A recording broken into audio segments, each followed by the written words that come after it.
first episode of Real Talk with Lohan. Bear with us. This is the first episode, so I've got my father here. He's South African, so we're going to ask him some questions on the difference between life in South Africa compared to Australian life. First question, a bit of background about you and what it's like growing up in South Africa. I'm born in Beelders, Western Cape. Born and bred for 41 years. The most beautiful, well, one of the most beautiful places in the world. I still love it. I don't regret any of that. It was cool. I had a full life in South Africa before I came to Australia. The reason why I came to Australia is for myself and my wife to have a better life, better standard of living, and for my kids. That's the main reason. That's why I'm here for my children. So would you say they don't have the same opportunities there? No, they do here. They wouldn't have the same opportunity in South Africa. So we made a decision that we were coming to Australia, which I also don't regret. It's a fantastic country to live in. It's so peaceful and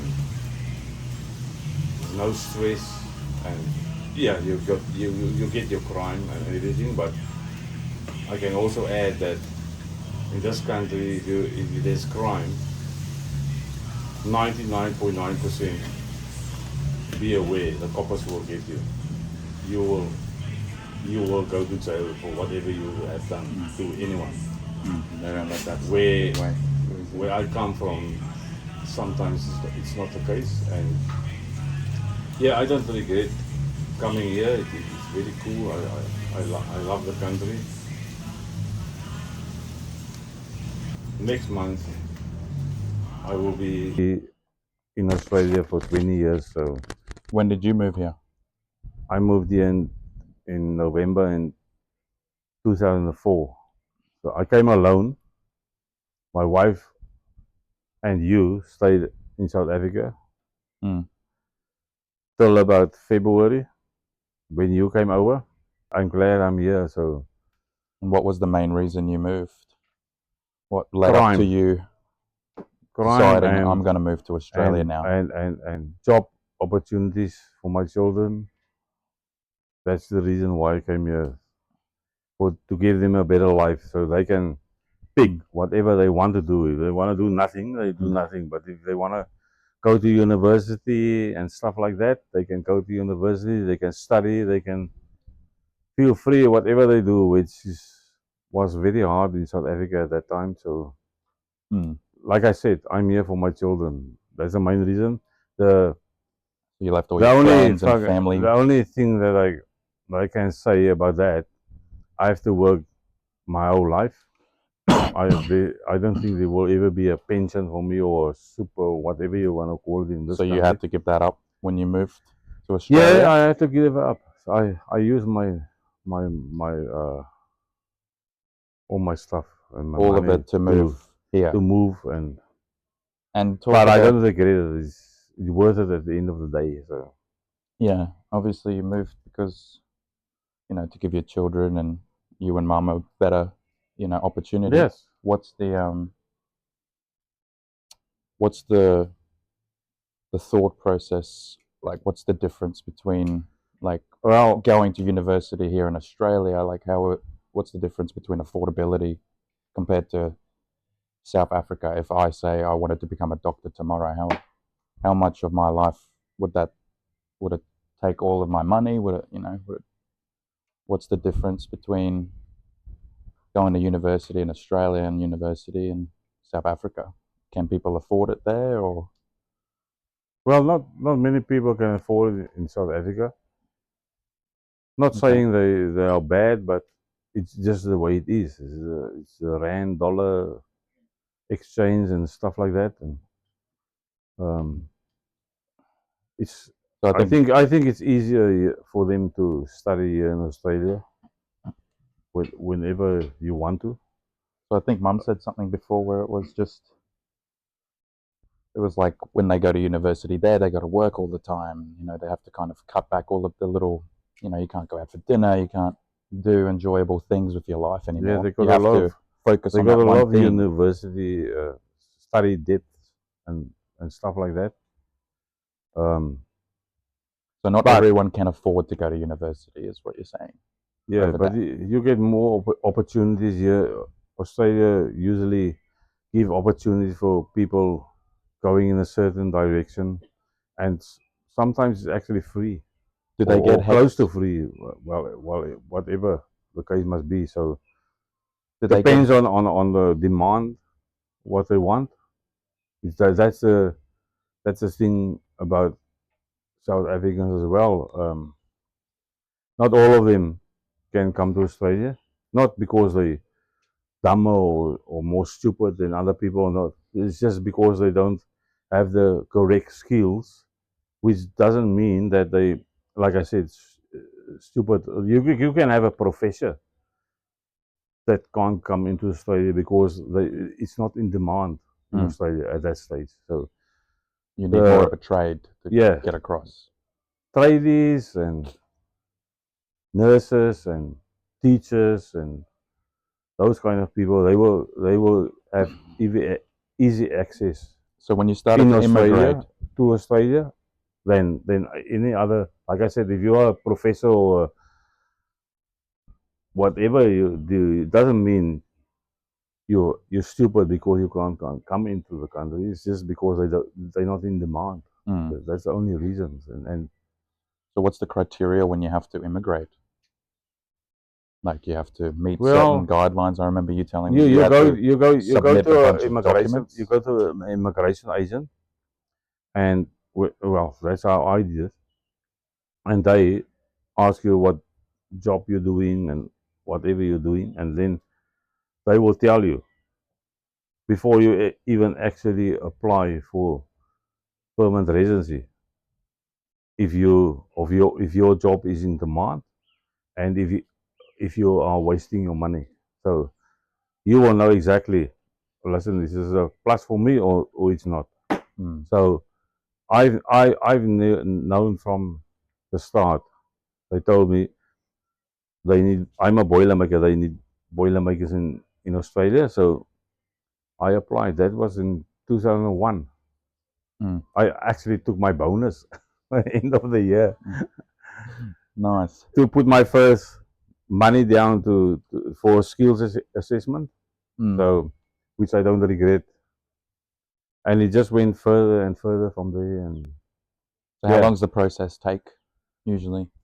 well, normally it's about a year to 2 years. 'Cause I But remember you telling me you had to submit a lot of your. I went a different way because I started my process. My skills assessment came out positive, so I got that, and I put the money down for permanent residency and everything, get everything done, and then they started processing my permanent residency, and then I got a job for that time. It was a 457 visa. It was a temporary visa. So I thought, oh, yeah, I can get quicker into Australia. So I went for that. I did an interview on the phone one morning, 5 o'clock in South African time, and my boss said to me, okay, the job is yours, it's all in your hands. Do whatever you want to do, and we'll organize it. And I went for a 457 visa. At the end of the day, it took me longer to get that 457 temporary visa approved because by the time when it was approved, it was November. I should have had permanent residency, which I, Mm. Mm. in the first place, applied about 9 months, 12 months ago. So, And how long did it take to get and citizenship? I, How long did it take to get citizenship? so I'm not a citizenship yet. So then I thought we were citizens. then I was a temporary resident, and I got your mom over and you over as that, and then I didn't want to take sponsorship from from the company, so I just phoned up my agent in because they got an agent in Cape Town and one in Australia as well, and in London, everywhere. So I just phoned them up. I said, listen, you got my money for permanent residency. Can you just activate it again? So they said, no, for sure, we activate it again. So the reason for that is then what happened then when they let me know that the permanent residency is all right, I must go to activate it. I had to leave. We had to leave the country, so we went to New Zealand. Oh yeah, I remember that. Yeah. We went to New Zealand for Auckland. a week to activate it, and we came back, and then that was in 2007. The system is so weird, hey? And then in 2009 we got citizenship. To answer your question, So 4 years in total, really. And then when you stayed in, about 5 years to till citizenship. and how long did we? Why did me and Mum stay in South Africa for a You while? stayed there for about 2.5 months before you came over. I stayed alone. I lost to a lot sort of out weight job and because stuff. I love my wife so much. I missed her a lot, and she said to me, my stomach was Getting big. You got to yeah. work on that. Yeah, I lost weight. I remember. I remember the Xbox. I was Yeah. 9. I remember That was getting an one of the Xbox first and things. what was That it, was one of Rally the- or Halo? Or That was something? one of the first things I bought for you when as an Xbox. You were still in South Africa. I bought you Yeah. Xbox. Why don't we play Because I Halo knew anymore? you would like it. Why don't we play Halo anymore? I don't know. We don't have time. Okay, so that pretty much sums up like the visa and all that. What is a average person's life like in South Africa? Like, when do they get paid? What are the what does the place look like you live in? Obviously, Well, just what it's like over there compared to here. like I Tell said, people exactly what it's like. The differences quickly. like I said, I've been there for 41 years, and where I come from, life was not that bad. It was good. The money wasn't that good, like up in the northern parts of South Africa. It was you couldn't compete it.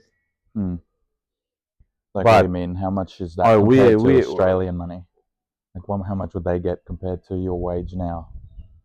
Well, my wages in South Africa when I left in 2004 was about 5,000 rand a month, which is about $500. And how much does a bread cost? Australian. How much is a bread? A what? How much is a bread in South Africa? Or a milk? Oh, I don't know. I don't know. 10 rand? No, not now. I don't know the price by now. Oh, but like back then. What was the prices back then? Because a milk here is like $2, $3, $4.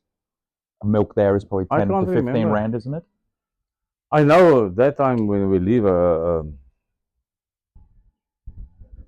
instant coffee was about $20 for a 700 or 750 tin or can or whatever you want to call it. 750 rand? Yeah, it was $7.50. But you can't compare that way because you get paid here in dollars and you get paid there in rand, so it's very hard. You must work it out. Like how you can compare this if say take an example. If I get like $1,000 per week in Australia, I can pay my rent. I can pay a lot of things. So if you get $500, but in South Africa, for me and my wife, we paid 5,000 rand a month. That was our bond. It's called a mortgage here. That's 5,000 rand. To do that, we have to use her whole pay or my whole pay to do it. But here in Australia, if I have to do that, it will. If I have a mortgage, it will say $450 to $500 a week. it won't be even 1/3 of my wages. Mm. You know, that's how you have to compare it. Mm. You can't compare this. For me, it's a better standard of living here in Australia than in South Africa. Mm. Not saying that South Africa was bad. There was things that was bad, but where I come from, I still love my hometown Mm. and where I grew up and where we stayed and everything, and I still love it. I can't take it away. It's in my blood, Yeah. and I still love my Stormers and Western Province team, and I still love my Springbok team. It's in my blood. You will never take it away. No, I've it's all been stuff you grew up to the with. same